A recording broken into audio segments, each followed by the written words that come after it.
Hi everyone, thank you for joining me today for the new episode of the podcast A Journey into Fraud Prevention. I'm your host Ivan Prokofiev. Here's the deal, I have a favor to ask you. If you ever enjoying the context of this podcast or you're enjoying this episode right now, please hit the subscribe button. It helps the podcast a lot. Additionally, it allows me to invite more and more new guests. I will do everything to improve the podcast and increase the quality of the podcast as well. Thank you. And поехали. Hi Hailey, how are you today? Hey, I'm doing well. How about yourself? I'm very well, thank you. Thank you for finding time to join me today. It is a pleasure to invite you. Absolutely. I'm happy to be here. And I could ask you to introduce yourself for people who might don't know you. Absolutely. So my name's Hailey Windham. I've been in the banking and fraud area since 2014. Started as a teller, quickly transitioned to the banking operations side. So really working with the deposit operations team and payments, and really getting to see that holistic approach to how payments move throughout the financial institution. And then it transitioned into fighting fraud. It started with Reg E fraud claims, and then it turned into, well, how can we get in front of this fraud and what can we do to prevent it from ever happening? And then it really, my career just kept transitioning into this role that really provides a strategic focus for fraud fighting, building fraud risk management programs for financial institutions, and really banking on those partnerships within the industry, whether it's with other financial institutions or law enforcement agencies, and really just diving into this fraud collaborative culture that we are all trying to establish. So that's just a little bit about me. Now I'm in a consulting role working with Mission Omega as a fraud ops leader. So just really being able to kind of expand my reach right now. Thank you for a very detailed introduction. It's a lot of the things we're going to discuss during this podcast. And I want to start with first simple questions. Fraud prevention. What is fraud prevention for you? Oh, fraud prevention is my favorite. It's the proactive approach to fighting fraud, finding those areas that can be exploited by fraudsters and doing what you can, putting whatever systems in place to stop and prevent the bad guys from ever coming in. It's educating your frontline and consumers on fraud tactics so that they know how to protect themselves from even becoming a victim. I like to describe it as it's kind of like a home security system. What purpose does an alarm serve if you have no door and you have no lock on that door, preventing the bad guys from coming in? The same goes for, educating your children on what to look out for if they arrive at home and the door's kicked in. Don't go in, get back in your car, drive away, and call the cops. So, that's how I kind of look at prevention. Yeah, it's a great. You describe it, how the people say, describe if I am in 10. It's a great description. And I really like this one. Thank you. If we look on the perspective like fraud prevention as a home security, what do you believe is the main point we need to start to build this security in place? Do we need to first educate people, or we need to build some controls in place first of all? Well, again, if you're looking at the home system, so if you can't afford to purchase a door and you can't afford to purchase a lock because you don't have the resources or whatever, you can educate those people that will be directly involved. You can educate your front line to just be prepared and be ready. So I'm going to absolutely say first and foremost is to educate, make people aware of what's going on in the industry, as we talk back about fraud and not home security, because that's not my forte.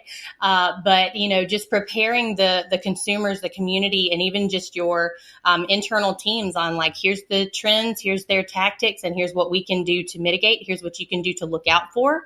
And then what you can even do to educate others as you continue, throughout your day job. Even more clear right now. Thank you. And you mentioned you in the fraud industry since 2014. So it's like, can we say congratulations, 10 years in the fraud fighting? Yeah, so I started in banking in 2014, and then the mid of 2015 is when I started to transition into fraud. So it was really it started with Reg E claims, so working debit card disputes, and then it just transitioned to, if they're attacking us in this payment, they're also going to start exploiting us in ACH and wires and checks. So it just kind of just kept evolving.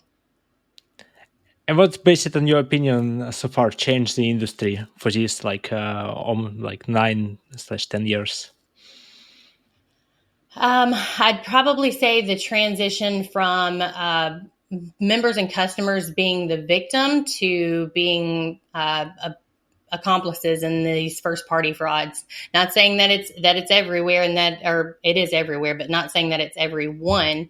Obviously, I'm a big, huge advocate for victims, and especially those that have fallen to a scam. But what we're seeing is that these fraudsters are somehow getting into our communities and talking with our members and our customers and saying, hey, here's how you can make a quick buck.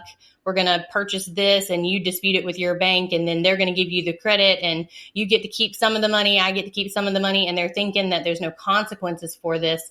And when in reality, they're turning themselves into criminals by, just listening to whatever information is on the street, or, again, how to make a quick buck.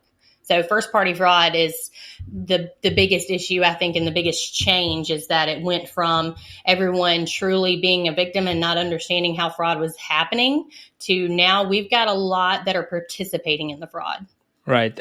So it is kind of aligned with perspective that economical situation for the past 10 years going worse and worse year over the year. That means people gonna looking to getting like faster money because everything going to increase. And for them, this kind of offer become kind of sweet pie to say, all right now I can get extra 100 grand or just like something like that, even if I say or close my eyes for some specific project or like processes in right that and case.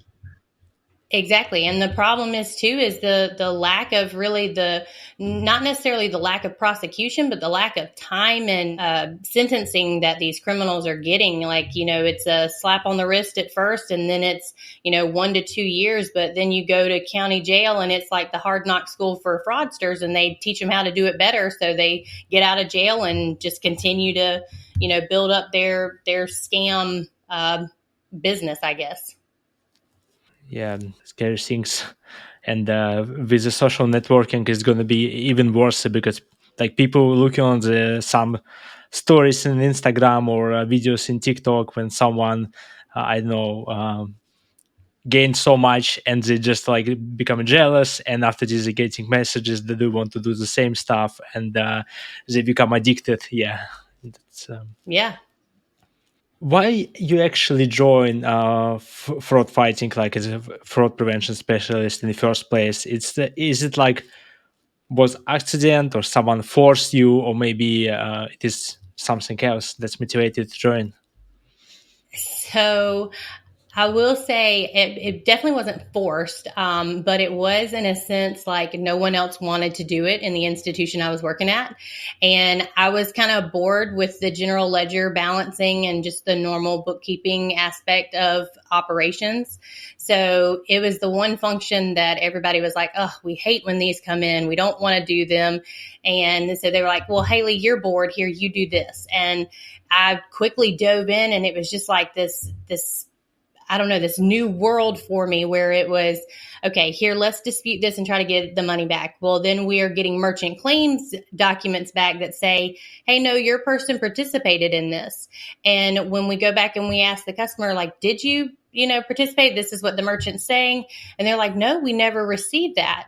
Well, and then it's like if we pull up the tracking information for that particular transaction and we see that the weight was not the same that it should have been for a piece of furniture, it said it weighed less than 2 ounces, then we know that that's, a piece of paper that was mailed with a tracking number on it.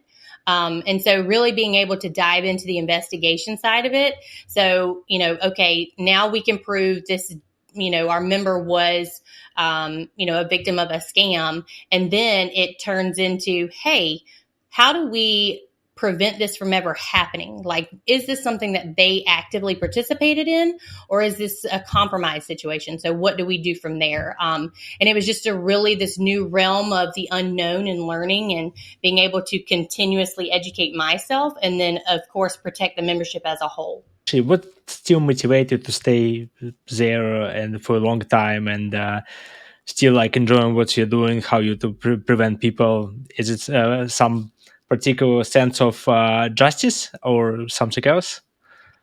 Definitely that. My grandfather is a Southern Baptist preacher and a retired SLED agent. So we have a lot of sense of justice kind of just built into our family. So it's very much you got to do it by the book. But so that kind of gave me that background that I needed to do the right thing. But at the same time, there's so many of us that are trying to do the right thing, and then we're being held back for whatever reasons. And it could be that it's the leadership that you have, or the institution just doesn't have the resources that you need in order to truly, catapult yourself into a learning environment, I guess, so that you can learn as much as you can. So now the motivation goes beyond just the victims, and it really goes to being an advocate for fraud fighters. We right now are struggling with the lack of resources and the lack of understanding from executive members, executive leaders. So it's really pushing to give fraud fighters a voice to say, hey, we are important. Like, what we are doing truly is not, we're not trying to put holds on your transactions. We're not trying to, impact your membership. What we're trying to do is really offer a safer, more secure payment method for your members to utilize, and trying to help you become that trusted source. My heart really goes out to credit unions. They are the foundation for credit unions is people helping people. And so that resonates really deep with me as a fraud fighter to know that we can go beyond helping the consumer. It's helping each other. It's being able to share, being able to network, and really just make those connections with other fraud fighters so that we can build this community like the fraudsters have. If they can talk and share ideas, so can we. And so really just being able to have this collaborative approach to fraud fighting on every aspect. Do you believe we need to moving education of consumables to another level? For example, start a lot of advertising on the TV during the breaks between videos, between movies, sorry, and say, look, just be aware if someone asks you something, it doesn't mean it's legit. You need to be aware of that one, or start to some additional channels in TikTok and Instagram to educate a new generation to say, look, it is like not always great if you share a lot of information, because the fraudster can easily figure out how to hack your account to get access to your data. Yeah, no, absolutely. And, I now do a post every Friday on my LinkedIn where I highlight a credit union in the industry that's doing a phenomenal job of educating consumers. A lot of it I'm finding on TikTok videos. I think it's very brave for credit unions to be out there and just putting themselves out to be just truly authentic. I'm seeing just different things where they use the trending sound bites on TikTok, or and one I have to tell you is a hilarious one. Sharefax Credit Union is probably my favorite right now. They post something all the time, but they did one where it was the sound of Ursula from The Little Mermaid, and it's where she gets this kind of menacing voice, and she goes, "It's what I do. It's what I live for." And so it was the part where they asked their fraud fighters, how do you like fighting fraud, or doing something to help our members with protecting themselves on fraud? And the fraud fighter said, "It's what I do. It's what I live for." And it was just so perfect that they were just very open to marketing this fraud prevention. So often we're so afraid to market fraud prevention because we don't want the consumers to associate us with the fraud. But some of these credit unions are doing a phenomenal job, banks as well, where they are truly just highlighting the work that they're doing internally to prevent fraud and educate their members. So that those are the posts that you're seeing on my LinkedIn on Fridays. Amazing. Definitely going to start to pay more attention for this post because it's so many information nowadays, and I'm really quite exciting to after this interview to jump and have a look on these videos because it sounds as amazing approach, and I believe it's one of the future how we need to tackle fraud and. Working with consumers together to just prevent them and educate them as well. Absolutely. Make it fun. And yeah, have you ever been victim of fraud? So it's funny that you ask that. I haven't been a victim of a scam, but I have been a victim of a card compromise. When I worked at the bank, I would process our CAMS alerts, which are the compromised account management systems. And while processing one day, we had a short batch of like 20 or 30 cards, and my card was included in that compromise. The CAMS alert at the time didn't include where it took place, but it did offer a time frame. So I was curious, I take very good pride in the fact that, I'm not just all willy nilly with my card and I keep it secure. So I wanted to know how exactly I got compromised. Like, what did I do wrong? And so I conducted a common point of purchase analysis. I was hoping to kind of dive in and find that we had all used the same terminal at a local grocery store or something, and I'd be able to call our local sheriff's department and say, hey, there's a skimming device. You got to go get it. But what I found was far less impressive. Basically, it was a school fundraiser website. If you ordered through the site and didn't pay cash or didn't pay with cash or check to the school, you were included in this compromise for, what was the fundraiser at the time at my children's school. And so no law enforcement involvement. However, I was able to determine what happened and, now have made the conscious decision that I'll be paying with cash going forward.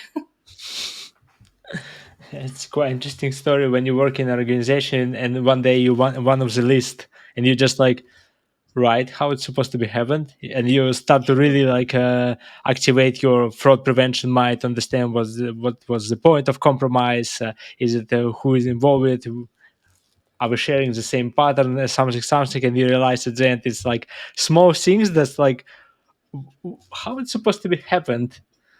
Right. Yep. So just knowing now to just take better care of my payment method. Yeah, the main concern so many of them nowadays, and I mean, I know how it works in the States, but here in Europe, it's like 4 or 5 payment methods how you can buy something, and sometimes when this card is not working, it's easier to jump on something else, and at the end, you still pay with the same card, but you add extra step and availability. This card might be compromised at the end, which is like becoming harder things. Mm-hmm. And what's the hardest things to work in fraud prevention, based on your opinion? The hardest things, it's probably the misunderstanding of the role of the fraud fighter. We are truly perceived as non-revenue generating and expense department, but in reality, we're asset protection. I've heard you mention that a couple of times in your podcast, and I've heard it in others as well. I think the first time I heard it was with Carice Hendrick, and I was like, God, that is such a great, perspective to have for fraud fighters, because that's what we are. We're not just asset protection, though. We're member trust, and it just, the list goes on. But we are constantly looking for solutions to problems that business unit owners and the financial institution just didn't know that they had. And so it kind of makes us public enemy number one, but it's a true misunderstanding, because it's if you approach it with a collaborative forethought, right, and you reach out to the business unit owner and you say, hey, I'm not trying to rat on you or tell you that you're doing something wrong. Instead, I want to help you offer the best solution to our customers, to our members. And so it's really just being able to be an advocate and a partner with those business unit owners, that even there's sometimes where we need to go back and look at a contract, and we need to hold our vendors more accountable who said they were going to do or perform a job for us that they didn't actually perform. So being able to help petition for a better service offering for the business unit owners as well. So really, it's just that misunderstanding of what it is that the role is of the fraud fighter. It's quite funny that spending more time to convince everyone which you're working with that you're good and you actually try to help business rather than you spending a lot of time to prevent something. Exactly. It's like we're not the bad guy. We want to stop the bad guys, and we want to help you stop the bad guys. We want to, truly have this approach to where we don't want to stop innovation. We want to keep it going, and that's always the misconception, I think, because we want to say, wait, don't implement this product or service yet. Let us do another review of it just to make sure that, it's not leaving us wide open for, exploitation in any way. Yeah, absolutely agree with you in the line in that way. And when we're speaking about the career perspective for fraud prevention, based on your LinkedIn, you have sufficient experience on a managerial position.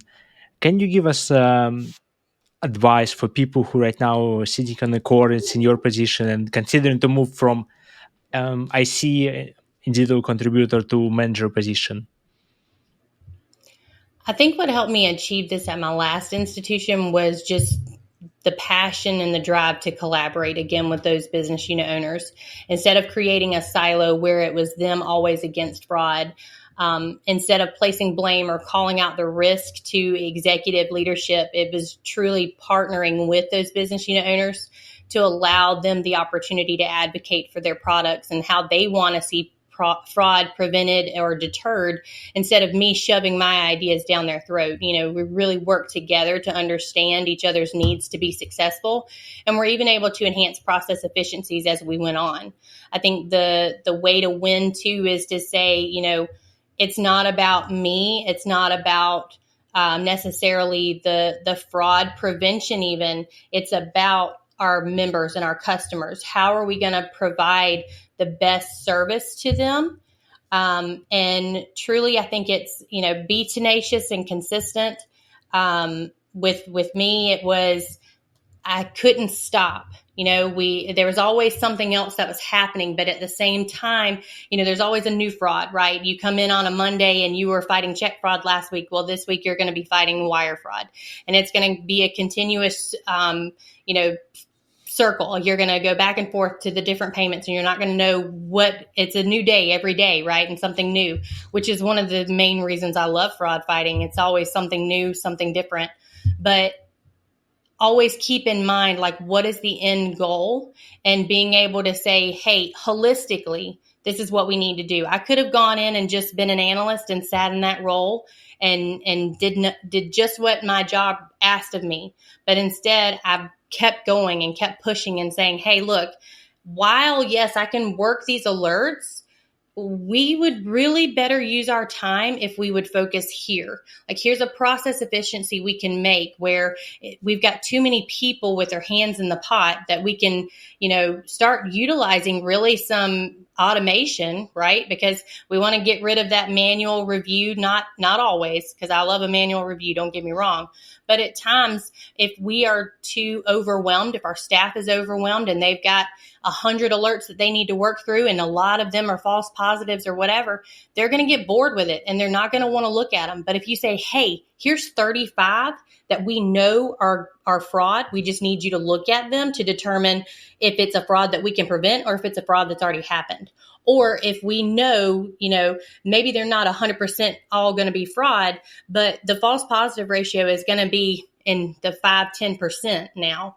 And then you've got them looking and they're going, okay, great. So what I'm doing is actually beneficial to the organization. And I'm not just wasting my time pointing and clicking a button. You're not just a cog in a wheel. You serve a purpose. So really being able to show some process efficiencies and where we can have some member wins and also operational wins. Like if you've got too many people in your staff, or they're saying that you can't hire anybody else, but they're overwhelmed, something maybe can change within a process that you're doing, a parameter adjustment or something, reduce false positives, and then you can increase their availability to then either look at a different report that you have, different alerts, and really just build on that. So taking it beyond the job, the written job, and really focusing on what else can be done that you see, and bringing it to the attention of those that need to know.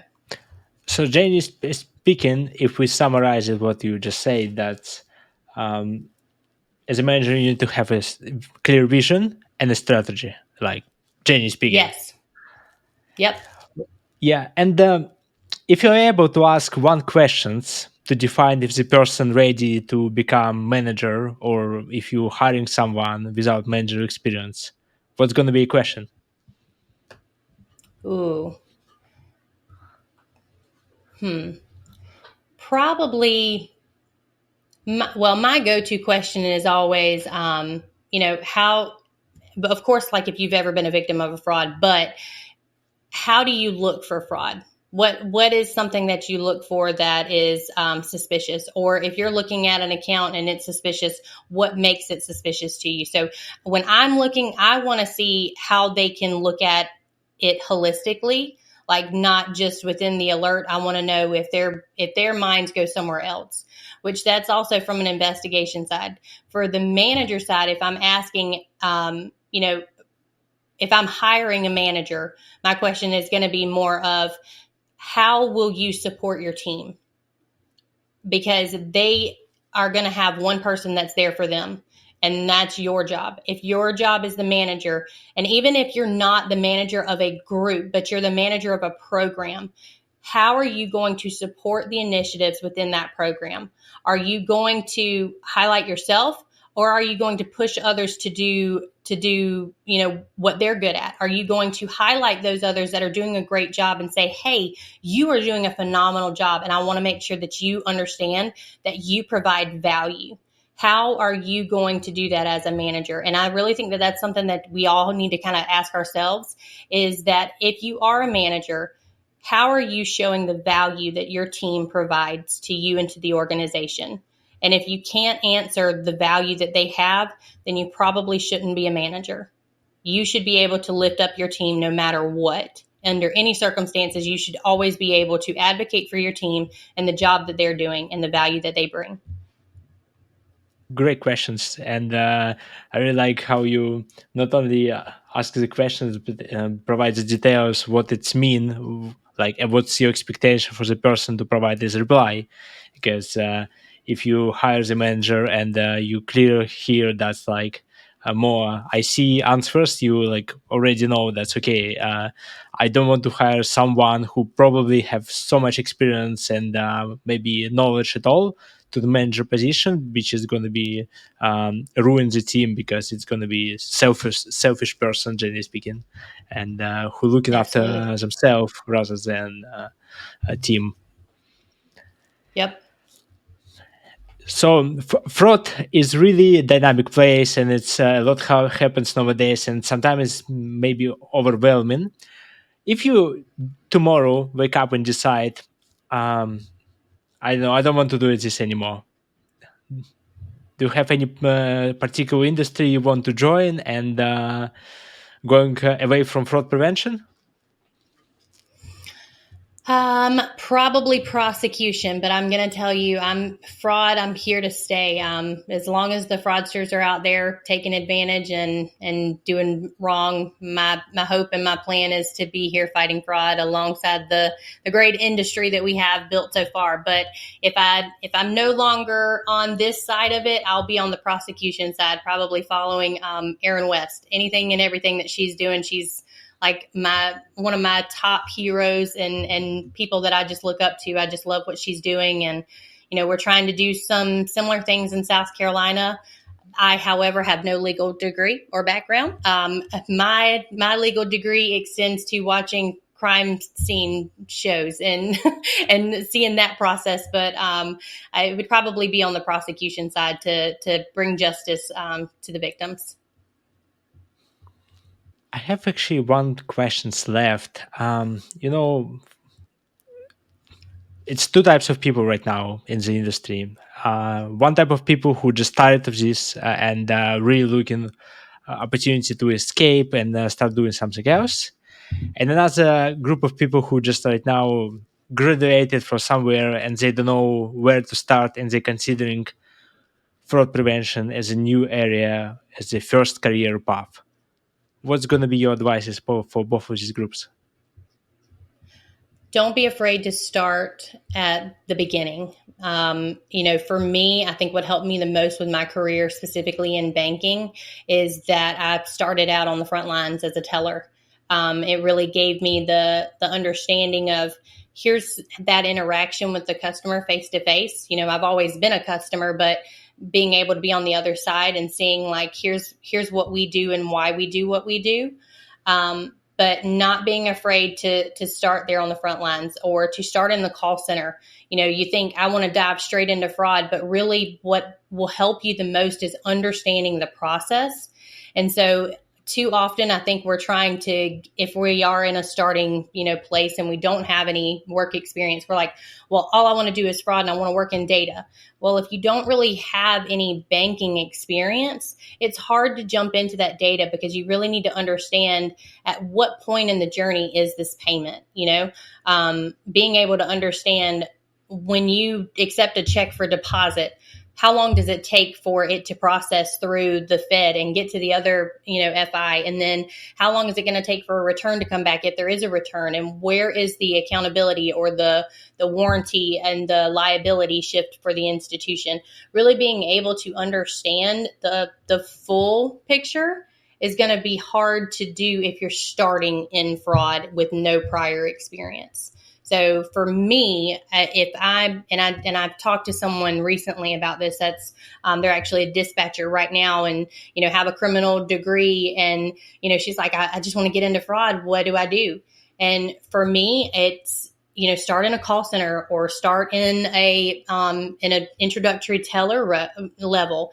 And these institutions, they're going to see your resume and they're going to say, oh, you are way overqualified. Why do you want to do this? You need to be upfront and honest with those institutions and say, hey, look, I want that frontline experience because eventually I want my career to go into fraud fighting, and I want to have that firsthand knowledge of this is the experience that the customer has, and this is where we can interject at any point as a fraud fighter to say, hey, this is where your red flag should go up, and this is where you need to implement whatever education and awareness materials to your customers.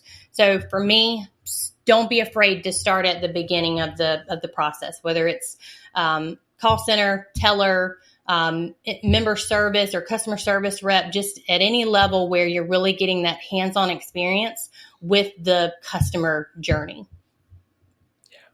I also want to add for people who right now working on some areas, for example, in marketing, which is great one, and they consider to work on the fraud prevention for coupon abuse.